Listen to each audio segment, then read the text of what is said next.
We have Mint editor Sukumar with us, who will share his views on the budget that has just been concluded. So just to get the discussion rolling, what are your first reactions on the budget? I think it's a good budget. It's very focused on the farm and the rural economy, which I think is the need of the hour. If you look at various factors, you look at the agrarian crisis that's going on, you look at resentment among predominantly agricultural communities like the Patels and the Jats because of what's happening in the farm sector.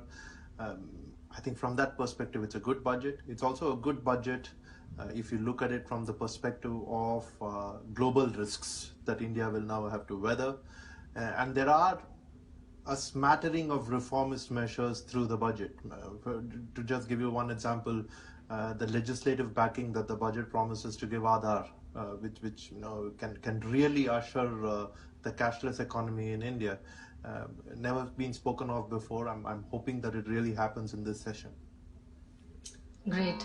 So do you think this is a growth-oriented budget? And I mean, it's obviously focusing towards the rural section, the poor people. So in that sense, does it make it anti-urban, anti-rich? Not really. I think rather than look at it as rural and urban, I think we should look at it as consumption and investment. And if you look at it from the consumption perspective, I think a lot has been done, especially in rural and farm communities, like I mentioned. But you also need to look at what it's done for investment, and you look at the significant outlay that it's put on investments, especially in roads, and this comes on the back of significant investments of the rail budget mentioned for railways. And most importantly, I think we finally have the contours of what seems to be a fairly effective dispute resolution mechanism in infrastructure. Because the main problem with infrastructure projects where private developers are partnering with the government is they soon run into some sort of dispute, and as a result, lots of projects are really stuck. And I think if you have an effective dispute resolution mechanism, it can really move the ball forward. Right. So we have a lot of questions from our Facebook users. So we'll just start taking them one by one. And the first question is basically, I can't see this person's name, but he says, what are the top 5 takeaways from the budget? One would be boost for infrastructure. The second one would be more focus on the direct benefits transfer program, and I would include whatever I mentioned about Aadhaar there, because I think that is definitely part of this. The third one would be, and this is very important, I think I've committed a sin by not mentioning it so far, the finance minister actually stuck to the fiscal deficit target. I think that's like a huge achievement. The fourth one, a lot of people, especially investors, were very worried that the long-term capital gains on equities would be eligible for equities held for more than a year. Right now it's more than 3 years, and that would have been a very, very anti-stock market move. Not really done that. And then from an administrative point of view, you look at it, they've done away with this irritating plan and non-plan expenditure distinction, which might seem like a small thing, but I think given the direction of where they want to go, you're actually signaling that no investment is unproductive, right? So I think it's a good move. Okay, so next the question is from Harish, and he's talking about how this budget schemes and all like MNREGA are going to help. Not very clear the question. Yeah, Harish Kodimala says, how is it going to help farmers? How is the 2016 budget going to help farmers? One of the significant things that has happened is the increase in spending to MGNREGA, which is the job guarantee scheme. Then you look at the more powerful crop insurance scheme that's already been announced, and there was a little bit of a tip of the hat to that scheme that's also been announced in this thing.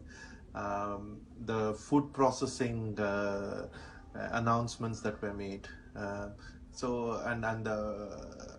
and allowing foreign investors to invest in food processing. Although of course the last mile I think foreign retail investment is still going to be a bit of a problem, but I think purely from the food processing perspective, and there are these varying measures. People say there are some measures that say 40% of the food that's produced in India is wasted, and everyone has read these things.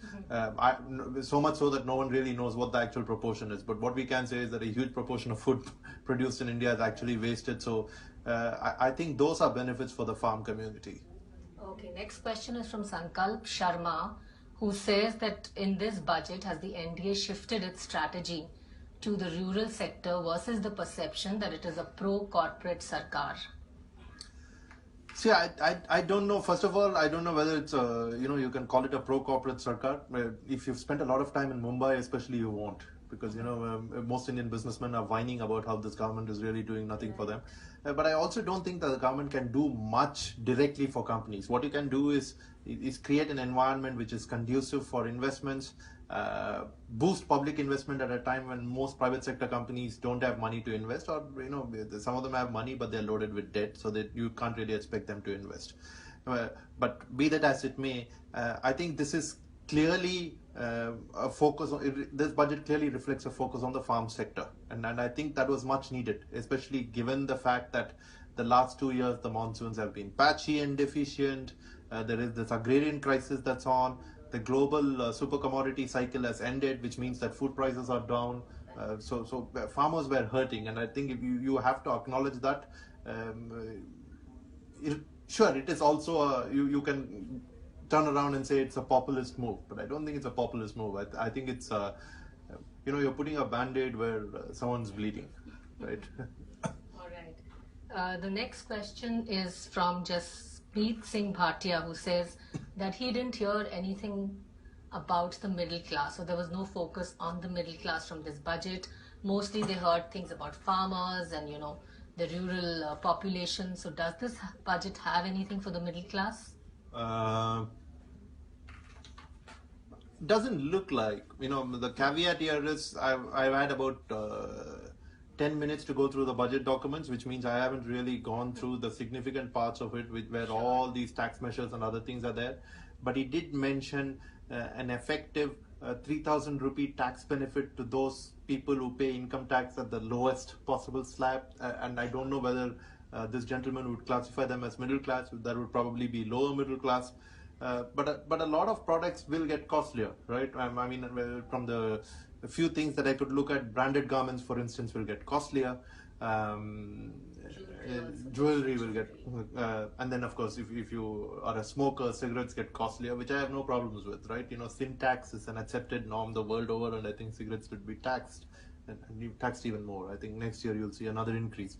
So I don't have a problem with that, but I don't really see. You can't go out and say this is a middle class oriented budget, but then who constitutes the middle class? And then you look at the benefits that the middle class has already got. A large number of middle class households in this country are government households, right? And the pay commission's benefits are going to descend upon them fairly significantly. And if our experience of the previous pay commission is any indication, although of course then the arrears were much larger, but if our experience of that is any indication, I think there will be a mini consumption boom, especially for things like consumer durables and cars and things like that. Right. But I don't think you can look at the budget and say this is very middle class friendly. Okay, Priyanshu Porwal has a question on, he wants you to sort of explain what are the key changes in taxation. That's a huge question. Yeah. I have no idea. I mean, okay, let's look at it this way. I think let's look at personal income tax. If you earn more than 10 crores, which I think a few thousand people in this country will probably be earning, if you earn more than 10 crore, I think the surcharge on income tax has gone up to 15% from 12%. And then there is the change at the lowest end where you get 3,000 rupees more you save or something. So those are the benefits at the personal income tax level. The rich have also been taxed, and high net worth individuals have also been taxed, because dividend income for those earning dividend income in excess of 10 lakh will be taxable. Now, if you have to get dividend income in excess of 10 lakh, first of all, I think this is a slightly slightly retrograde step because dividends are already taxed in the hands of the company that's paying them out. So this is, in some ways, you can call it double taxation, which is as bad a word as you can get in the tax vocabulary.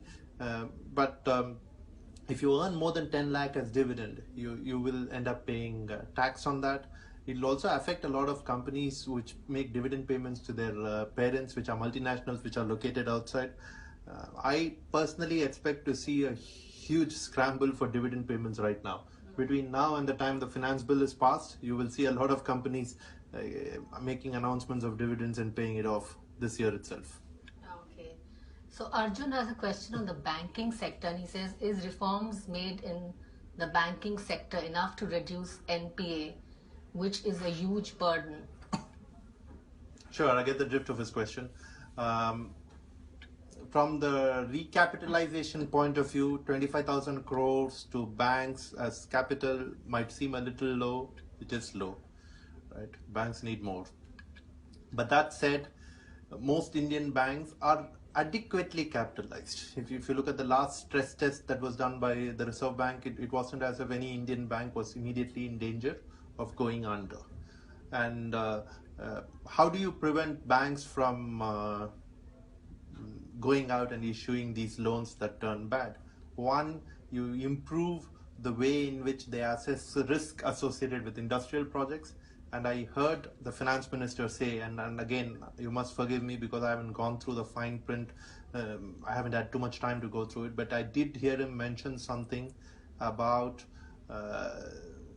setting up an agency or improving the quality of the risk information that lenders have when it comes to infrastructure projects, which means you will obviously know whom to lend to, whom not to lend to. Two, you will know how to cost it. And the reason this is important is because if you look at NPAs, a lot of the NPAs can be directly traced back to infrastructure projects that are stuck for a variety of reasons, including, some of these are legislative reasons, but some of these are also got to do with the inability to raise enough money and things like that. I think that will help. But surely the budget could have provided more money, but you must also understand that at the end of the day, the books have to be balanced. There is a significantly increased investment that is happening in farm and rural areas, so they have to manage the math in some way. Can we move to the next question? So this is from Ishan Nanda, who says, if the government brings in land bill in future, how would it affect the 2016 budget and the related development? I think this government has learned its lesson. It's not going to bring the land bill in the future, so I don't think that's going to happen. Okay. It wasted too much political capital on it the first time around. It was a strategic mistake. I don't think it'll do it again. Right. There's one huge question by R. Margo, who says that the government is focused on the rural sector, though the emphasis on irrigation and other reforms. And however, the recapitalization of PSU banks has been largely disappointing. So your comments on that. Can you think that by ignoring the needs of the banks, which form the backbone of every sector, including agriculture, the government would be successful in improving the state of the agriculture sector and the farmers? I don't think it's... there are various ways in which banks can raise money. And I don't think why we are assuming that, all the recapitalization has to be done by the government. I think the first part of the problem, which is really recognizing bad loans, providing for them, and then going out and actually through the strategic debt restructuring scheme, actually acquiring stakes in borrowers which have defaulted and then trying to sell those stakes. I think all those progressive things and reformist things have actually happened, and the RBI has been at the forefront of those. Now banks will just have to wait and hope that asset reconstruction companies come to the party, because I think this whole thing you have to view this whole thing in a much broader way, and the broader way would be you have to look at the bankruptcy law, right, which the economic survey mentioned, and today's budget also mentioned, and they said that they would try and introduce it and try and get it through. All of these go hand in hand. So if you strengthen asset reconstruction companies, and if you strengthen that sector a little more, if you create conducive environment for NPAs to be sort of parceled off and sold in various ways, I think it would help. But I think the first part of the problem, which is recognizing that these are NPAs and they have to be provided for, has already been done by banks. If you look at the financial results of banks in the last quarter, they've been horrible, and some of them, their results will be equally bad in this quarter also. So I think you have to. I think it's well begun. You will have to see how the banks fare going forward. Right. So just one last question, which is from S. Nair, who says that the government has a vision to increase the income of farmers by twice in 5 years. So do you think, is there a strategy to make this work? Well, I haven't seen a strategy to make this work, but clearly what needs to be done? You can't do this by continuing to support prices. Right? The only way in which you can do this is by throwing open the market more. And how can you throw the market more if there are restrictive rules and regulations? You'll have to amend what is called the APMC Act, for instance.